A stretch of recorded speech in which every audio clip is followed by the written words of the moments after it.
There is a quiet lie many believers carry, especially after they've fallen. Maybe I've gone too far this time. It doesn't shout. It whispers. It shows up in the hesitation to pray, in the delay to open scripture, in the feeling that somehow God has grown distant, even if we were the ones who walked away. But the truth remains steady, unchanging, and deeply comforting.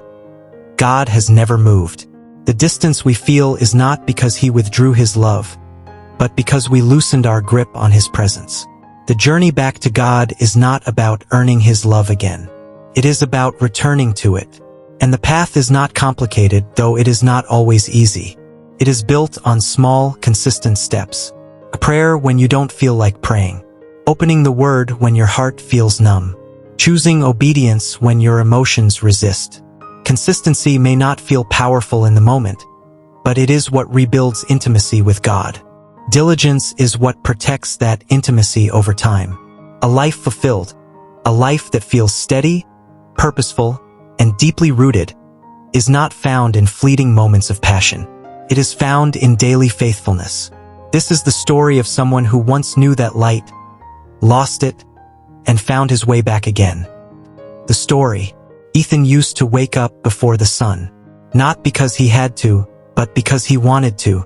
There was a time when the quiet of early morning felt sacred to him. He would sit by the small window in his room, Bible open, coffee untouched, just reading, listening.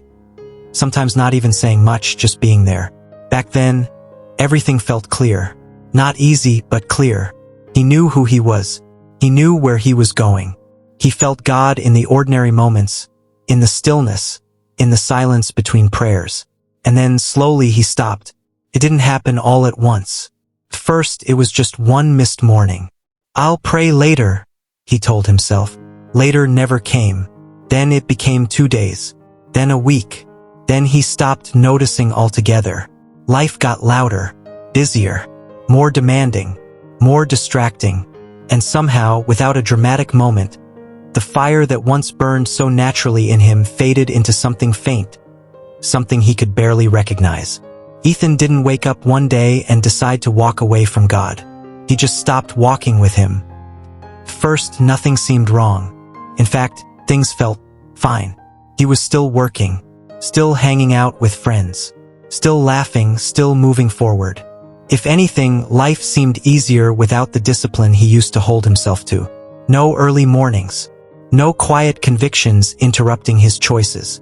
No inner check nudging him to pause, reflect, or change direction. Freedom, he called it. But it didn't last. Because what started as freedom slowly turned into emptiness. And emptiness is quieter than pain, but heavier. It showed up in small ways. The things that once brought him joy didn't hit the same.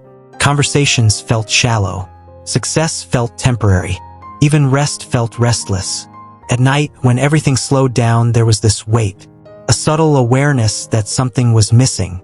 Not something external. Something within. One evening, after a long day that left him strangely drained, Ethan sat in his car outside his apartment. He didn't get out. He just sat there. The engine was off. The world around him moved like normal, but inside, everything felt still. And then, for the first time in a long time, he allowed himself to think honestly. When did I lose it? The question came quietly, but it landed heavy. He didn't mean his job, or his relationships, or his direction. He meant it. That closeness, that peace, that sense of being anchored to something bigger than himself. He leaned back in his seat and closed his eyes. And memories came. Not dramatic ones. Simple ones. Early mornings. Soft prayers. Moments where he felt seen, known, guided. Moments where God wasn't just an idea, but a presence. Ethan exhaled slowly. "I miss that," he whispered. But missing something and returning to it are not the same. Because returning requires humility. And humility requires honesty. And honesty can be uncomfortable. The next morning, Ethan woke up earlier than usual. Not as early as he used to, but earlier. He sat on the edge of his bed, staring at the floor. For a moment, he almost lay back down. "This is pointless," a thought whispered. You're not even the same person anymore. But something deeper pushed back. Start anyway. So he stood up, walked over to the corner of his room, found his Bible. It had dust on it. That alone made his chest tighten. He sat down, opened it, and just stared. He didn't know where to begin, didn't feel anything, didn't even know what to say. So he said the simplest thing he could. God, I don't know how to do this again. Silence, but not empty silence, just quiet. And for the first time in a long time, Ethan didn't run from it. That morning didn't feel powerful. It didn't feel emotional. It didn't feel like a breakthrough, but it mattered because it was a step. The next day was harder. He almost didn't do it again. The motivation wasn't there. The feeling wasn't there. And this time, the excuses were louder. You already tried. It didn't change anything. What's the point? But again, that quiet voice returned. Consistency. So he showed up again, and again, and again. Days turned into weeks, and something subtle began to shift. Not all at once, not dramatically, but steadily. His mind felt clearer. His reactions softened. Convictions returned, not as condemnation, but as guidance. He began noticing things again. Moments of gratitude, moments of clarity, moments where he felt aligned. One morning while reading, he paused. The words in front of him felt different this time. Not new, but alive. And it hit him. God hadn't been distant. He had. And yet, God was still here, still speaking, still patient, still willing to meet him right where he was. Ethan leaned back and let out a quiet laugh. Not out of humor, but relief. I thought I lost this, he said softly. But the journey wasn't perfect. There were days he slipped, days he rushed through his time, days he chose distraction again. But something had changed. He didn't stay there, because now he understood something he didn't before. It wasn't about perfection. It was about consistency. Months later, Ethan found himself back at that same window. Same chair. Same early morning quiet. But this time something was different. Not externally. Internally. There was a steadiness in him. A rootedness. Not based on feelings but on practice. On showing up. On choosing God even when it felt ordinary. He realized something that changed everything. The life he had been searching for. The peace. The fulfillment. The sense of purpose. It wasn't found in chasing bigger moments. It was found in daily obedience, in quiet faithfulness, in consistency. Ethan didn't become who he used to be.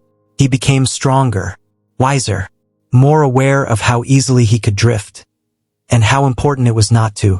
He no longer relied on emotion to carry him. He relied on discipline, on diligence, on commitment.